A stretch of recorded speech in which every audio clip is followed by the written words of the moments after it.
आप बंजर जमीन क्षारपण नापिक में मल्टीप्लायर की मदद से खेती कर सकते हैं और अच्छा उत्पादन भी ले सकते हैं। इसके लिए कुछ बातें विस्तार से समझ लेना जरूरी है। जैसे किसी भी खेत की मिट्टी या तो रासायनिक खाद के इस्तेमाल से बंजर बनती है या खारे पानी के कारण बंजर बनती है। अब हम दोनों बातों को विस्तार से समझ लेते हैं। यूरिया की थैली पर लिखा होता है 46% यूरिया, मतलब उसमें यूरिया 46% के साथ 54% साल्टी मटेरियल होता है। उसी प्रकार जब आप सिंगल सुपर फास्फेट खाद डालते हैं, उसकी थैली पर लिखा होता है 16% सिंगल सुपर फास्फेट, मतलब 100 किलो फास्फेट में 84 किलो साल्टी मटेरियल होता है। जब जब यह खाद मिट्टी में डाला जाता है, इसमें जो साल्टी मटेरियल होता है वो मिट्टी के अंदर रहने वाले सूक्ष्म जीवाणुओं को मार डालता है। खाद डालने का काम 1968 से चल रहा है। धीरे धीरे सूक्ष्म जीवाणु मरते जा रहे हैं।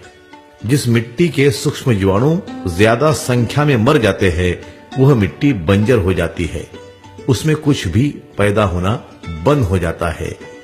कुछ खेतों में तो घास तक पैदा नहीं होती। रासायनिक खाद का इस्तेमाल प्रारंभ होने के पहले भी बंजर जमीन होती थी, परंतु वह कम प्रमाण में होती थी। जिस कुएं यानी कि विहीर का या तालाब का पानी खारा होता था, वहां की जमीन बंजर हो जाती थी। 1968 से लगातार रासायनिक खादों का इस्तेमाल होने के कारण बहुत सारे कुएं यानी कि विहीर का पानी खारा हो गया है। वहां की जमीन खारे पानी के कारण बंजर हो रही है। खारे पानी के लिए अब वाटर कंडीशनर बन गए हैं। आप एक बार लगा दो, कोई मेंटेनेंस का खर्च नहीं। मतलब खारे पानी से जमीन बंजर होना हम रोक सकते हैं। और जो जमीन बंजर हो गई है, उसको हम मल्टीप्लायर की मदद से फिर से उपजाऊ बना सकते हैं। मल्टीप्लायर मिट्टी में जीवाणुओं की संख्या को तुरंत प्रभाव से बढ़ने का काम प्रारंभ करता है। जैसे जैसे जीवाणुओं की संख्या बढ़ जाती है, मिट्टी उपजाऊ बन जाती है। जिस जमीन पर घास भी नहीं उगती, ऐसी मिट्टी को उपजाऊ बनाने की क्षमता मल्टीप्लायर में है।